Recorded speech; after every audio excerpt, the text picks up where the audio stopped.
Music for Heavenly Bodies. America's fascination with space and its mysteries was at a peak during the 1950s. We were living in the space age, deep in a space race with Russia. And there was a certain kind of cosmic consciousness in the mind of every citizen.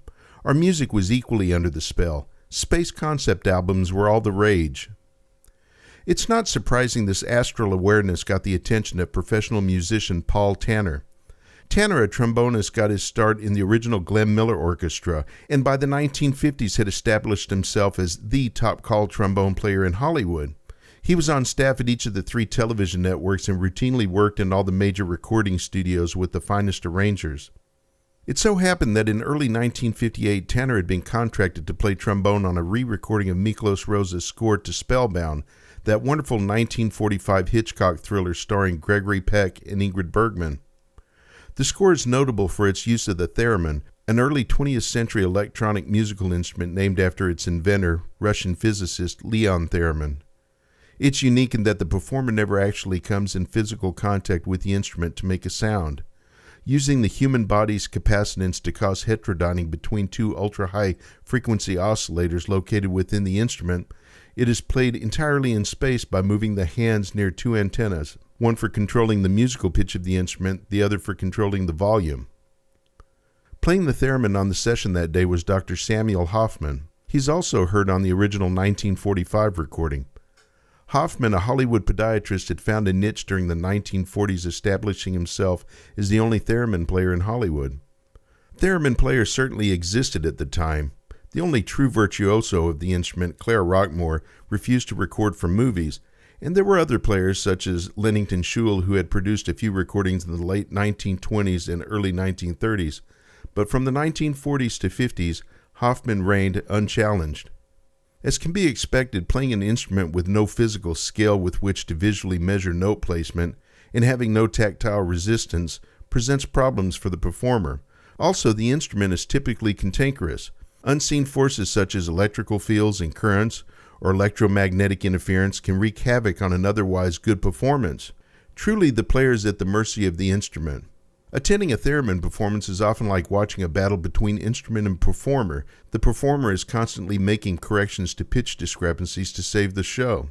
Because of these challenges, the performer often resorts to the overuse of vibrato to camouflage problems such as wrong notes or poor intonation.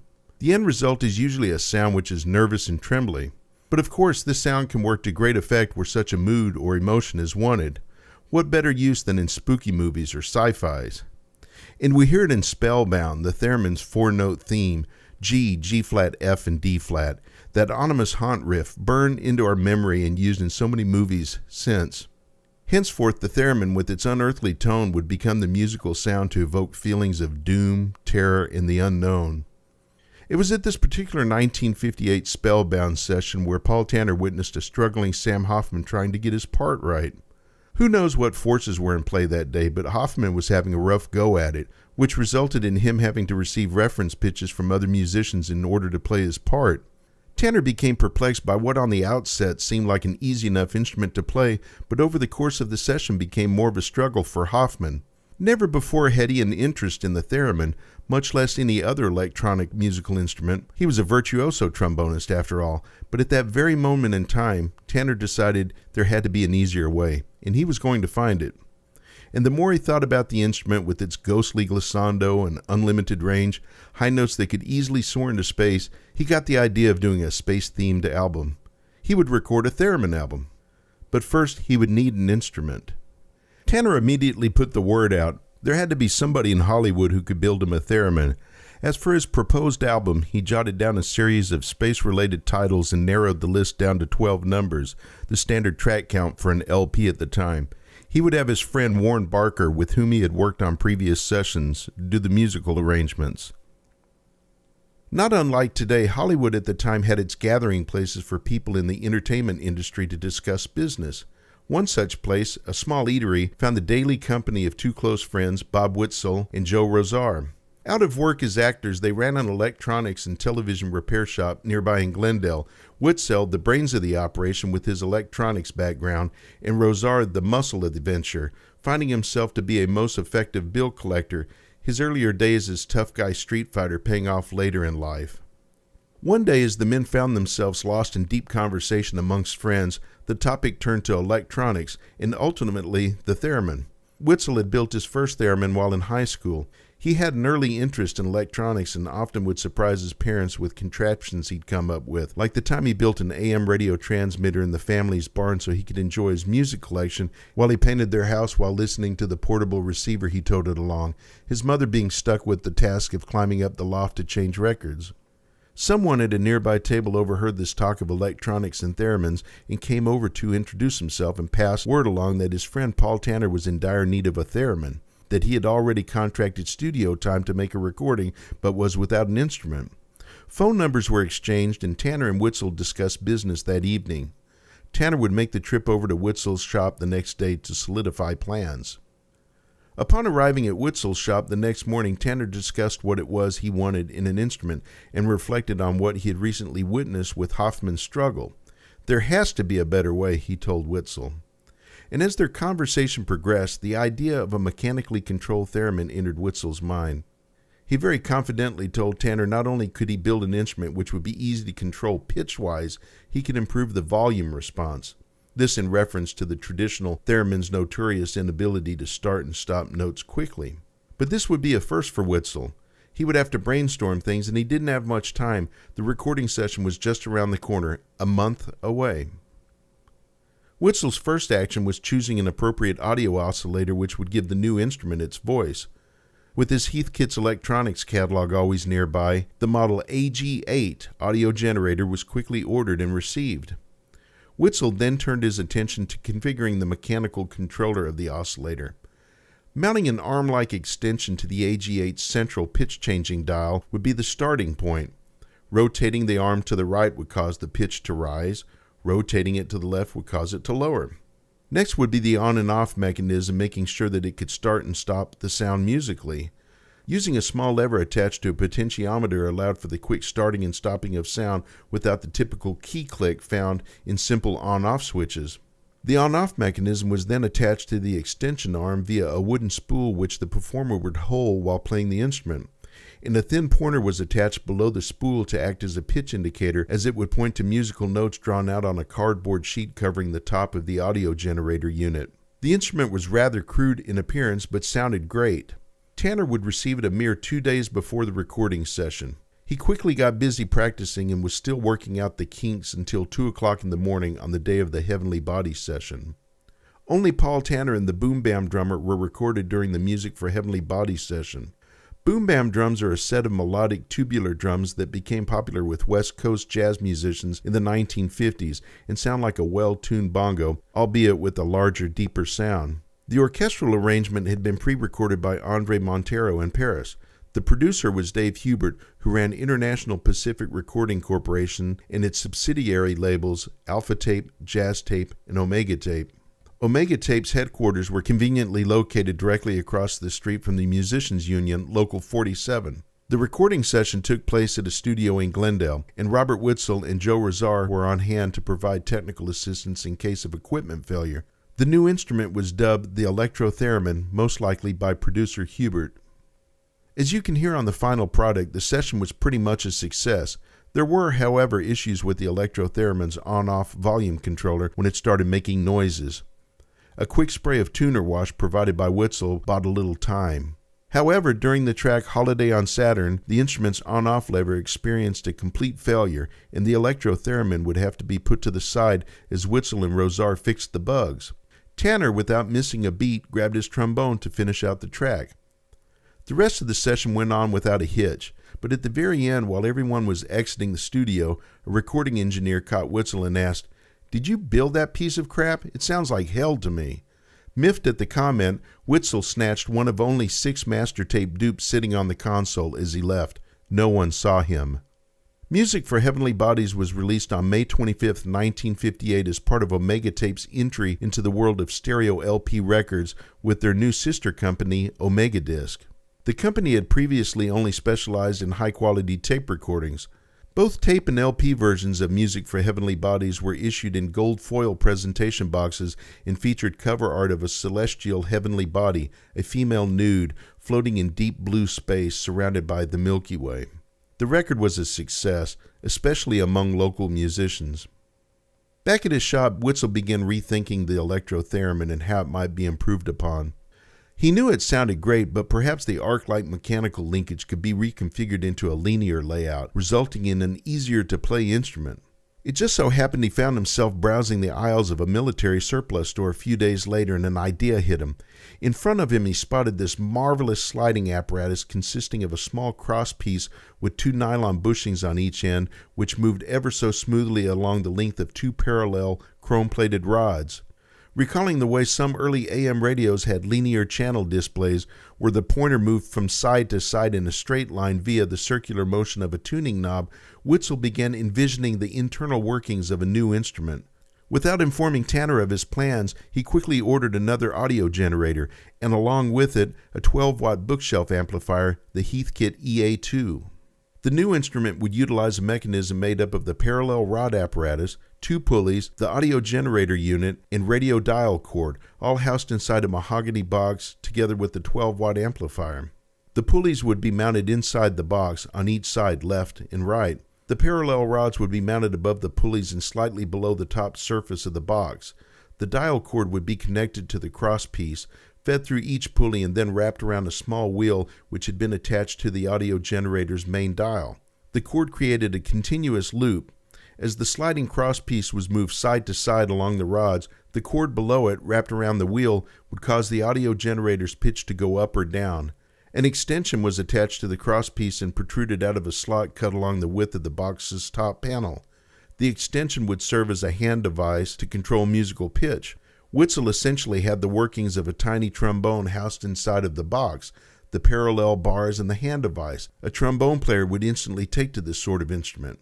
Witzel also redesigned the on-off mechanism and devised an entirely new circuitry which eliminated any potential key click or static in sound. He called it the silent switch. It worked much on the same principle of a touch lamp switch, and now all that was needed to start and stop the sound was a slight touch of the index finger to a little blob of solder affixed to the top of a small wooden ball attached to the extension. The overall volume of the instrument would now be controlled by the EA2 amplifier, with the player riding the volume potentiometer. To indicate pitch, a thin pointer was attached to the bottom of the hand device and extended over a keyboard template. The template, fashioned out of a sheet of thin aluminum, was held in place by 2 large thumb screws on each side and could be moved side to side to facilitate in transposition. 3 piano keyboard diagrams were painted onto the template to correspond to the instrument's 3 pitch ranges. In addition, 2 waveforms were available, square and sine, and a built-in vibrato circuit was also added. The new instrument was complete and was a huge improvement over its prototype. Before the wax of Heavenly Bodies had a chance to cool, Witzel gave Paul Tanner a call to let him know about his new creation. "You can triple tongue on this one," he told Tanner. Tanner was amazed at the prospect of an improved instrument, and although he bickered slightly at the price tag, once he realized what this new Electro-Theremin could do, he quickly handed Witzel the $600 in cash. Tanner would remain secretive about who actually built his instrument.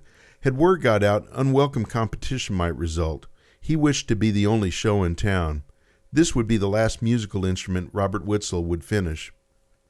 With the release of Music for Heavenly Bodies, people around Hollywood took notice, particularly producers. The Electro-Theremin was a new sound which would fit in great with movies or television. Tanner recalled, "After a couple of people heard that particular recording, I started getting calls for anything where the person in the story would either be a ghost or was from outer space, or that the person was drunk, or anything like that, where they wanted some kind of eerie sound. They thought this would be eerie." Musicians Local 47 started getting calls for Paul's box, as it was commonly called, whenever a theremin was needed, and almost instantly, a famous studio trombonist turned theremin player. One of the first television shows to use the Electro-Theremin was The DA's Man, which appeared on NBC starting in 1959, where Tanner can be heard soaring above the band in the show's theme. "I remember The DA's Man, everything about it," Tanner recalled. "All my buddies were in the band. It looked like a Les Brown reunion. Frank Comstock had a good swinging band there." From there, 2 motion picture soundtracks would follow, The Giant Gila Monster and The Atomic Submarine, both from 1959. Also in 1959, a television appearance on Ford's Star Time Theater on NBC. 1962 would see another full-length record album featuring the Electro-Theremin called Music from Outer Space with Frank Comstock. The following year, 1963, more television work with the theme to My Favorite Martian, CBS, as well as incidental music for the series. Tanner recalled the music and effects as some of the most difficult he was requested to play. The stuff always had great skips in the music. Easy for George Greeley, the composer, he played piano. In 1964, Tanner would record the motion picture soundtrack to Straight Jacket starring Joan Crawford, and in 1965, the theme to television's Lost in Space on CBS. 1966 found him on the theme to Dark Shadows, ABC Television, but an earlier session that same year would secure for Tanner and his Electro-Theremin a place in the history books when he was contracted to record with the Beach Boys. Beginning in February 1966, Paul Tanner began a series of tracking sessions with the Beach Boys, or more specifically Brian Wilson, who was fleshing out ideas for several new songs. Ultimately, the three songs would become known as I Just Wasn't Meant for These Times, Good Vibrations, and Wild Honey. Tanner's Electro-Theremin sessions usually began after hours due to his still busy schedule as a studio trombonist and now his added duties of teaching at UCLA. Tanner didn't mind the late-hour sessions, and he certainly didn't mind the pay, later recalling, they were usually very late at night and very long and very good pay, because when you go past midnight it doubles, and after you go past 3 hours it doubles again. On his first session with Brian Wilson, Tanner recalled two incidents both involving the lead sheets for the musicians. First was the lack of any written-out music. Wilson sang the theremin part to Tanner, who quickly jotted it down. Brian said, "If you want music, you'll have to write it down yourself. We don't do written music." The next was a rather funny incident involving the theremin lead sheet that Tanner wrote out for Good Vibrations. Upon arriving home from the first session, not knowing that he'd be called back, he tossed the music into the garbage. 2 days later, Wilson calls, and this found Tanner feverishly going through his household garbage. It took quite some time finding it, he recalled. Good Vibrations, of course, was the masterpiece of these sessions. It would be the Beach Boys' first million-selling single. Because of the song's success, Wilson pleaded with Paul Tanner to go on tour with the group. Tanner jokingly declined their offer, saying, "My hair's the wrong style for you guys," to which Wilson said they would get him a Prince Valiant wig. In actuality, Tanner had other commitments. I was teaching at UCLA, I was on the staff at ABC, and I was doing a lot of freelance. There wasn't any way I could do that, but he told me what I would come back with, and it sounded awfully good. As for what Tanner thought of the song, I thought it was an excellent record, showed real versatility. Tanner would record other TV, movie, and musical projects with his Electro-Theremin during the next few years. One of the last movies was Conicos from 1968, starring Richard Boone and Vera Miles, and there was additional work on television shows like The Lucy Show. But he would be most remembered for his work on Good Vibrations, even if the majority of listeners didn't know who he was or what instrument they were hearing. Though technically not a true theremin, the Electro-Theremin in Good Vibrations is the most frequently cited example of what a theremin sounds like, and the song itself has contributed greatly to the interest in the theremin over the years. With the advent of the portable synthesizer in the late 1960s, Tanner felt his time on the Electro-Theremin might be coming to a quick end. I could hear that it would do a lot more than I could. It would do the same thing I did, and a lot more. He would eventually sell the Electro-Theremin to a hospital to use in audiometric testing. It is believed the instrument was destroyed during the 1994 Northridge earthquake. Though the Electro-Theremin and the gentleman responsible for its existence are no longer with us, the oeuvre produced by this unique instrument, like the songs in this album, will keep their creation alive and soaring, forever among the heavenly bodies.